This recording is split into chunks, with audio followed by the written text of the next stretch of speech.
T twenty বিশ্বকাপের দল ঘোষণা করেছে বাংলাদেশ ক্রিকেট বোর্ড। মিরপুর শেরেবাংলা স্টেডিয়ামে প্রধান নির্বাচক গাজী আশরাফ হোসেনের নির্বাচক কমিটির ঘোষণা করা দলে কোনো চমক নেই। চোট শঙ্কায় থাকা তাসকিন আহমেদ আছেন দলে, তিনিই বিশ্বকাপে বাংলাদেশ দলের সহ অধিনায়ক। অধিনায়ক যথারীতি নাজমুল হোসেন। 15 সদস্যের দলে নেই pace bowling allrounder Saifuddin. Reserve হিসেবে দলে নেওয়া হয়েছে পেসার হাসান মাহমুদ ও অলরাউন্ডার আফিফ হোসেন। প্রথমবারের মতো টি-টোয়েন্টি বিশ্বকাপের দলে আছেন তানভীর ইসলাম, জাকের আলী, রিশাদ হোসেন, তানজিম হাসান ও তানজিদ হাসান।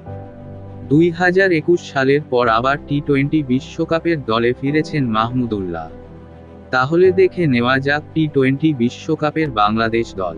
নাজমুল হোসেন শান্ত, অধিনায়ক তাসকিন আহমেদ, সহ অধিনায়ক লিটন দাস, সৌম্য সরকার, তানজিদ হাসান, সাকিব আল হাসান, তাওহিদ হৃদয়, মাহমুদুল্লাহ, জাকের আলী, তানভীর ইসলাম, মেহেদী হাসান, রিশাদ হোসেন, মোস্তাফিজুর রহমান, শরীফুল ইসলাম, তানজিম হাসান।